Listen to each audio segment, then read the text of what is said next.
let's just rip the Band-Aid off right away, because I've been pretty much avoiding the conversation for a week, but I think it's now like we have to have the conversation. Strength and conditioning coach Derek Owings officially took the Tennessee job. He signed the MOU. This was from Tennessee's 24/7. They tweeted this out at some point last week. He signed the official MOU, like the agreement that he was going to sign the contract, the Tuesday before the national championship game. Thank fucking God I didn't know that. If I knew that, I would have been losing my mind.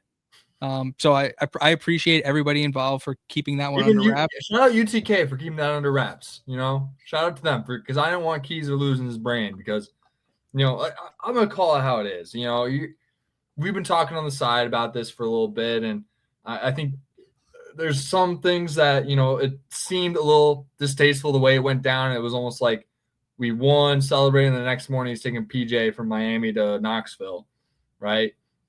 It seems a little distasteful. Some context here. Strength and conditioning coaches, most of that work's done throughout the offseason, and then obviously just maintaining health throughout the year. And your job is almost wrapped up as long as everyone's like good to go.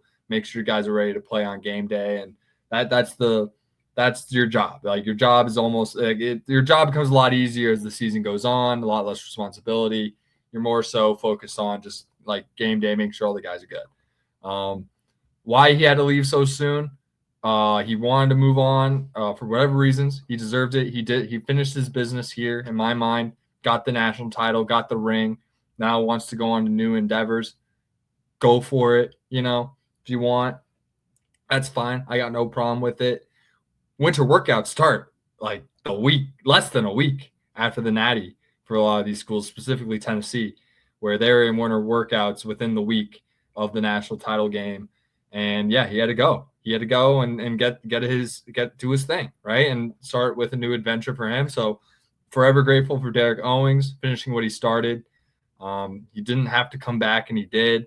After he was offered the USC job after the year one, he came back, finished what he started, got us a Natty, and then eventually took the Knoxville job to be basically the highest paid strength and conditioning coach ever in any level of anything to ever strength and condition, right? Like he took the job, and we didn't, for whatever reason, he didn't want our money. So he went a different direction and probably wants to just turn a new leaf. And I tried to look in to see if he has ties to Tennessee. I couldn't really work with Heupel at UCF in 2018.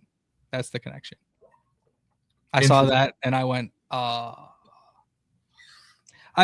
think I do appreciate the way you put that, because I think if I had an initial reaction, if we talked about it immediately after, I would have been livid, because I have to split it, because the fan in me celebrating the national championship, the confetti's still falling, and all of a sudden I wake up to he's on Tennessee's using Curt Cignetti's stats to show Derek Owings is joining their program, and you're just like, wait a second, what just happened?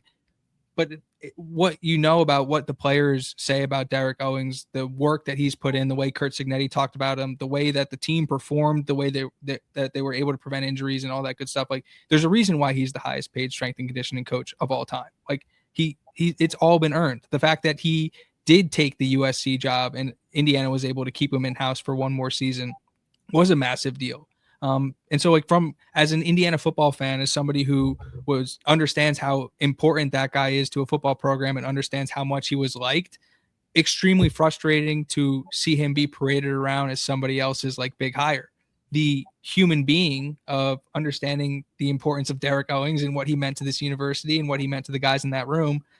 It's hard not to be happy for a guy like that who got an opportunity that he believed he couldn't say no to and took it. So we'll learn a lot about Tyson Brown, who's the new strength and conditioning coach. Worked with Curt Cignetti briefly for about 2 weeks. Was Mike Leach's guy forever between Washington State and Mississippi State. And so I'm glad that we waited some time, because if we talked about this last week, I think I would have been angry. But I'm just more grateful and thankful for Derek Owings and for Josh Hupp and Carl Miller, who left with him. I appreciate the work that those guys put in. I hope that they're happy in the decision that they made, and we focus on the guys in Indiana and we move forward. So I think that's the only conclusion you can come to. Exactly. And yeah, whatever his reasons may be for taking that job, obviously he has these ties to, I would have thought maybe he's from Tennessee, grew up a Volunteer fan, maybe. I don't know if that's necessarily the case, but I guess it's just a connection with Josh Heupel wanted to go on to bigger, better things, wanted to maybe make his own stamp at his own program, didn't want to maybe necessarily be under the Cignetti shadow for whatever reason. Like, not that that's like a bad thing, but like he's ever going to be tied to, he's one of Cignetti's guys. Like he has a job for life as a strength and conditioning coach because of his run with Cignetti. I'm sure he's very grateful for Cignetti taking a chance for him as an assistant strength coach to make him the main guy. I think it was at James Madison when he got that promotion. And I'm sure he learned a ton from Cignetti. I even saw him post about his staff when they announced the rest of his staff that he's assembled over there. And he's like, it's all about people, like very Cignetti-esque.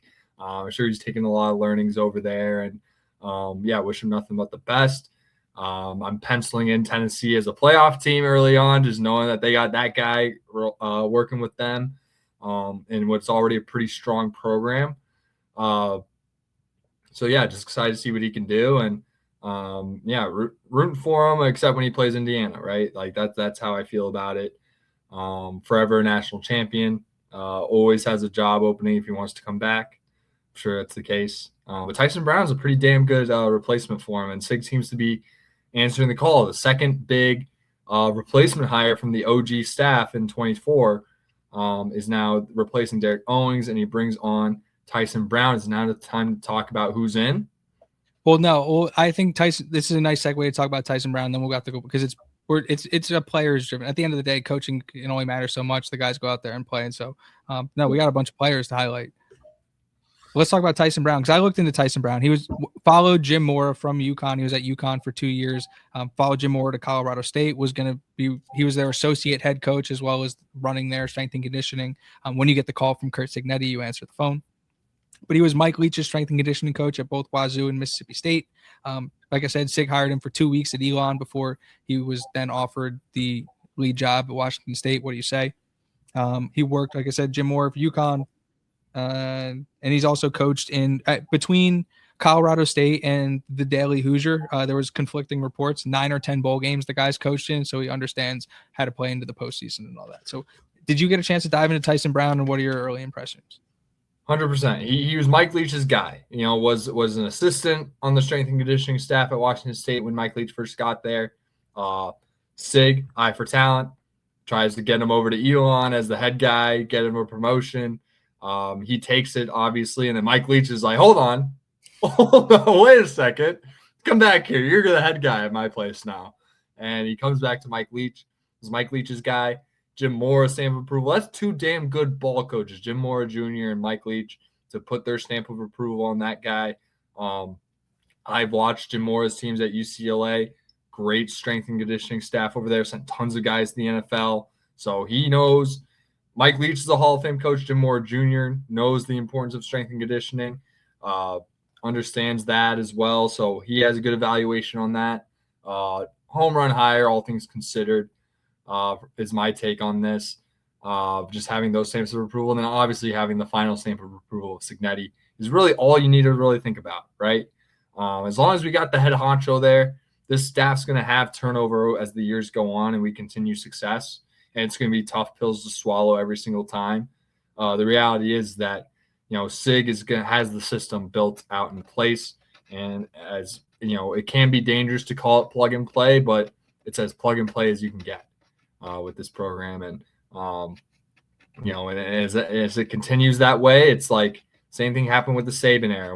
And that's gonna be a common theme as we compare this run. Now that we've won the national title, it's now about comparing to the most recent dynasty, which is Alabama, and the Nick Saban team. Cignetti, Saban guy, was on that original Alabama staff.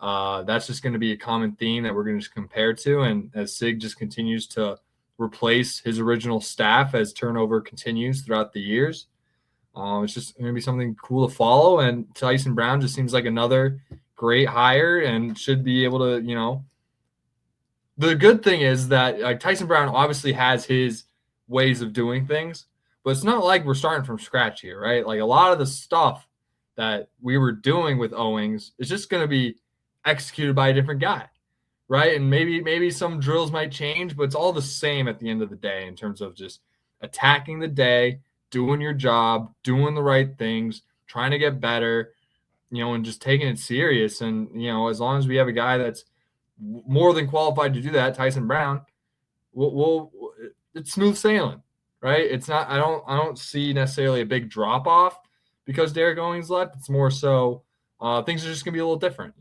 just going to be a different guy yelling at you in the weight room instead of Owings.